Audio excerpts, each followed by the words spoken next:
안녕하세요. 크립토TV입니다. 비트코인 현물 ETF 승인 여부 결정 시한이 연기된 이후로 부정적인 예상이 줄을 이루고 있는데요. 특히 제가 좋아하는 이더리움에 대한 전망을 함께 알아보시겠습니다. 일단 비트든 이더든 약세 전망이 너무 많은 관계로 제 마음대로 좋은 소식부터 전달을 해 보겠습니다.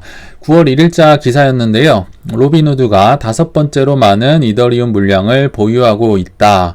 불과 이틀 전에 로빈후드가 비트코인 3번 고래였다는 게 밝혀진 데 이어서 이더리움은 세상에서 5번째로 많이 들고 있다. 이게 또다시 밝혀진 겁니다. 근데 이게 꽤 충격적인 이유는요. 로빈후드는요. 주식을 주로 하는 증권 플랫폼인데 이렇게 이거 오랫동안 모은 것도 아니죠. 5월 중순부터 급하게 사모아서 비트코인 3번 고래가 됐는데 이더리움마저도 5번째로 많이 들고 있다고 하니까 거의 로빈후드는 코인 시장에 올인을 했다고 봐도 무방하겠죠. 그만큼 이 시장을 좋게 보고 있다는 거고요. 그러면 이더리움을 얼마나 많이 샀나 봤더니 하나로 치면 3조 3,497억 원 정말 많이도 샀네요. 그러면 위로 이제 4마리의 고래가 있다는 뜻이겠죠. 첫 번째 고래는 이더리움 2.0 비컨체인 예치 네트워크, 두 번째 고래 래핑 이더리움, 3번 고래 크라켄, 4번 고래 바이낸스 거래소, 다섯 번째가 로빈후드인데요. 근데 이 첫 번째와 두 번째 고래는 스테이킹과 디파이 거래를 위한 네트워크 물량이라는 점을 고려할 때, 그러니까 순수 거래소로만 치면요. 1등 크라켄, 2등 바이낸스, 3번이 로빈후드란 말입니다. 그러니까 정리를 해보면 비트코인이든 이더리움이든 거래소로만 치면 로빈후드는 세계에서 세 번째로 많이 비트든 이더든 들고 있다. 정말 엄청난 돈을 쏟아 부었는데요. 비단 비트코인, 이더리움만 산 게 아닙니다. 알트코인도 어마어마하게 샀는데요. 얼마나 샀나 봤더니 이더리움 산 거보다 더 많이 들고 있습니다. 이더리움이 3조 3,400억 원이었는데요. 알트코인은 무려 3조 6천억 원어치를 샀다고 합니다. 그럼 로빈후드가 이제 무슨 알트코인을 들고 있냐? 아캄 인텔리전스에서 분석을 해보니까 밈코인 시바이누가 첫 번째로 등장을 하네요. 그리고 체인링크, 아발란체, 본, 에이브, 컴파운드, 유니스왑 등이 있다. 여기 밈코인이 있는 것도 좀 의외였고요. 디파이 코인들 굉장히 힘들었잖아요. 근데 컴파운드, 유니스왑 같은 디파이 코인을 그렇게 사모았다는 거, 글쎄요. 향후 이 코인들이 이제 많이 오른다에 베팅을 했다는 건데 향후에 어떻게 될지 한번 지켜보시면 재밌을 것 같습니다. 그 외에도요. 사실 가격은 요새 재미가 없었지만 이더리움은 많은 호재를 앞두고 있습니다. 일단 또 하나 소개를 해드리면요. 이더리움에 새로운 2번 말이 등장했습니다. 무슨 얘기냐? 아까 그 기사는 9월 1일자 기사였고요. 하루 만에 또 두 번째 이더리움, 그러니까 두 번째 고래가 새로 등장을 했다. 업데이트를 해준 건데요. 이 아캄 인텔리전스에서 이더리움을 두 번째로 많이 보유하고 있는 월렛은 그레이스케일의 이더리움 트러스트 월렛이다. 그러니까 그레이스케일은 비트코인이든 이더리움이든 트러스트 상품을 보유를 하고 있잖아요. 근데 이더리움 트러스트 상품을 유지하기 위해 이제 이더리움을 사놨는데 그게 무려 50억 달러에 육박하더라. 하나로 치면요. 요거 6조가 넘습니다. 정말 엄청난 돈을 그레이스케일도 투자를 해놓은 거죠. 그러니까 그레이스케일은 비트코인에 이어서 이더리움 현물 ETF도 당연히 신청을 할 거라는 이제 추측이 예상이 가능하겠죠. 아무튼 요 내용은 현재 공개된 적이 과거에는 없었던 내용이었다고 합니다. 그러니까 수많은 고래들이 정말 이더리움을 많이 사서 그런지 정말 사고 싶은데 가격 많이 안 떨어지더라고요. 아마 요런 이유가 아니었나 싶습니다. 또 여러가지 호재들이 있었는데요. 이더리움은 선물 ETF도 지금 기대를 하고 앞두고 있는 상황입니다. SEC가 결정을 이제는 해줘야 되는데요. 결론부터 말씀드리면 9월 중순까지는 SEC가 이더리움 선물 ETF 승인 여부를 결정을 해주셔야 된다. 근데 왜 기대를 하고 있냐면요. 과거에는 이더리움 선물 ETF를 자산운용사가 신청을 하면 게리 겐슬러가 와가지고 그거 좋은 말로 할 때 반려해라 이렇게 반려를 유도를 했었는데요.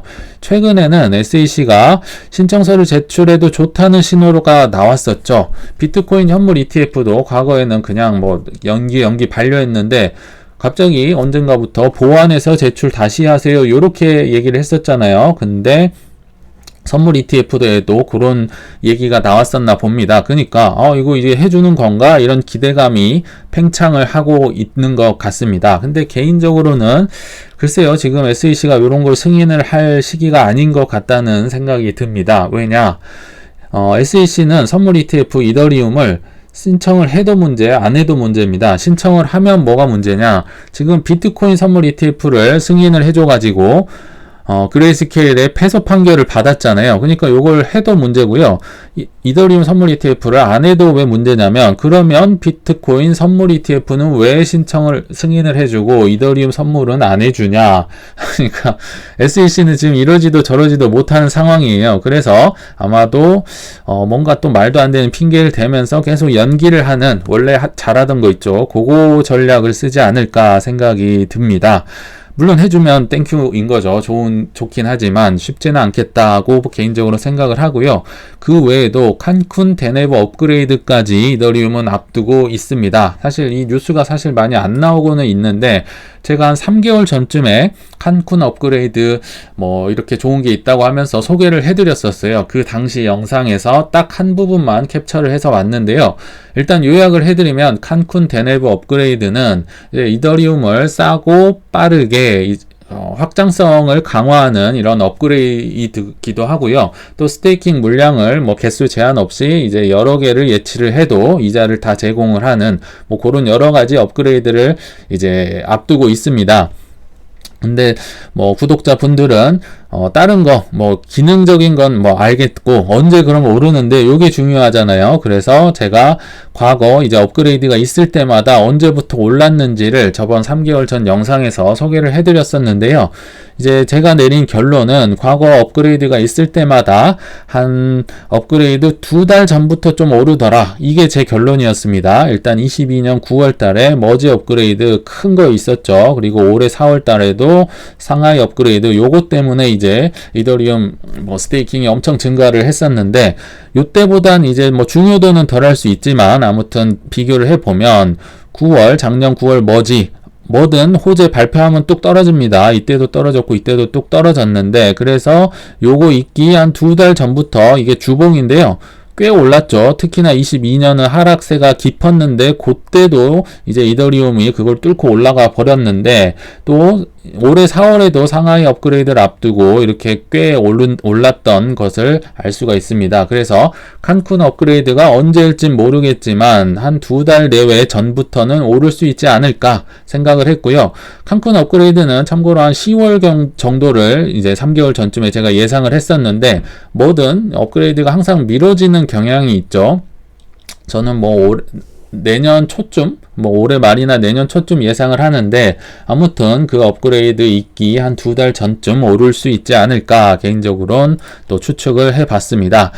그러면 이제 호재 기사가 많이 제가 소개를 해드렸었는데, 수많은 하락 기사 훨씬 많습니다. 근데 일부러 뒤로 뺐고요. 그냥 요약을 하자면, 9월 달에는 비트코인이든 이더리움이든 하락 확률이 엄청나게 높다고 합니다.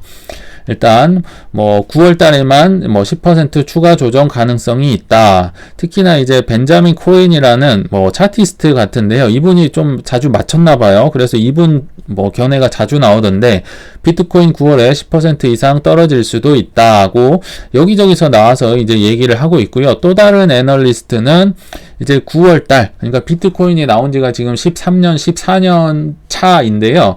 그 13번째, 그러니까 13차례의 9월달을 지났겠죠. 그때마다 비트코인의 수익률을 계산을 해보니까 13번 중에 9차례 마이너스 수익률을 기록했었고, 평균 낙폭도 12.8%였다. 9월달마다 정말 재미가 없었네요. 그리고 낙폭도 꽤 컸었고요. 그래서 통계적으로 보면 아무튼 9월은 안 좋을 것이다. 이건 또 다른 애널리스트인데요. 이분도 비트코인 9월 하락세 전망, 거시 경제가 불안하기 때문이다, 이렇게 얘기를 했었고요. 또 다른 애널리스트도 이제 비트코인 현물 ETF가 10월 전 승인 가능성 0%다. 사실 이분은요, 이 뒤에 그럼에도 불구하고 뭐 그레이스케일의 판결이 나는 기다려진다 이런 내용을 썼는데요. 그런 거 딱 잘라버리고 10월 전 승인 가능성 0%. 당연히 0%겠죠. 왜냐하면 9월 달에 있었던 그 뭐 블랙락, 피델리티 이런 결정 시한을 10월 중순으로 일단 밀어버렸잖아요. 그러니까 0%인데 그러니까 자극적으로 쓰는 거죠. 그냥 타이틀만 이렇게 0%뭐 다른 거 없이 현물 안 될 것 같아 이런 식으로 공포 기사가 많이 조장이 되고 있는 것 같습니다. 그럼 이제 상승과 하락 기사 호재들을 말씀을 드렸으니까 본론에 와서요. 이더리움의 데드크로스가 현재 임박했다. 이제 왔다고 보면 이렇게 맞닿아 있죠. 50일 이동평균선, 단기 평균 이동평균선이 장기를 뚫고 내려오는 걸 데드크로스라고 하는데요. 이더리움이 이렇게 데드크로스가 나오면 3개월, 6개월, 12개월 후에 수익률이 어땠을까? 요거 과거 통계를 일단 소개를 해드려 보겠습니다. 이더리움은 출시 이후로 지금까지 6차례 데스크로스를 경험했다. 이렇게 16년, 18년, 19년, 20년, 21년, 22년 6번 있었네요. 여기에서 이제 3개월 후, 6개월 후, 12개월 후에 어땠는지 수익률을 이렇게 분석을 기사에서 친절하게 해 주셨는데 특히 주목할 점은 하락기 낙폭이 비교적 제한적이었던 데 비해서 상승기 오름폭은 컸다. 무슨 얘기인지 뒤에서 소개를 해드리겠습니다. 일단 데스크로스 발생한 후에 3개월 후에 어떻게 됐냐. 6번이 있었는데요. 딱 한 번만 3개월 후에 마이너스였네요. 19년도에만. 그리고는 5번은 다 플러스였다. 보실 수 있겠죠. 그럼 6개월 후에는 어땠을까? 6번 중에 2번이 마이너스였네요. 그럼 4번이 플러스. 역시나 플러스인 확률이 높은 거죠. 그리고 심지어 700%, 144%, 6개월 후에도 꽤나 플러스가 컸던 거 보시면 좋을 것 같고요. 그럼 1년 후에는 어땠나? 이거는 이제 반반이네요. 플러스가 3번, 마이너스가 3번인데, 플러스의 확률을 보니까, 수익률을 보니까, 2900% 올랐고요. 1200% 올랐고, 92% 오른 데 반해서, 마이너스 하락폭은 60%, 37, 38%. 이게 이 말입니다. 하락기의 낙폭은 비교적 60%, 8% 견디면 됐는데 상승폭은 3000%, 1200% 이랬다는 거죠. 그러니까 해볼만 하다는 거죠. 1년 후로 가서 보더라도요. 그래서 나름대로 요약을 제가 해보자면 데스크로스 발생 후에는 오히려 랠리를 펼치면서 3개월에서 6개월 사이에 강세 신호인 골든 크로스가 오히려 나왔다. 엄청나게 3에서 6개월 사이에 이제 기술적인 반등이 있었다는 거죠. 그리고 제가 여기서 또 한 유의미한 좀 제가 예상을 해보면요. 18년 4월에 있었던 이 데스크로스 이후에 이제 3개월, 6개월, 12개월을 보면 굉장히 안 좋았잖아요. 3개월만 3% 플러스였고 이제 계속 마이너스였는데 개인적으로는 22년과 유사하지 않을까 생각이 듭니다. 왜냐?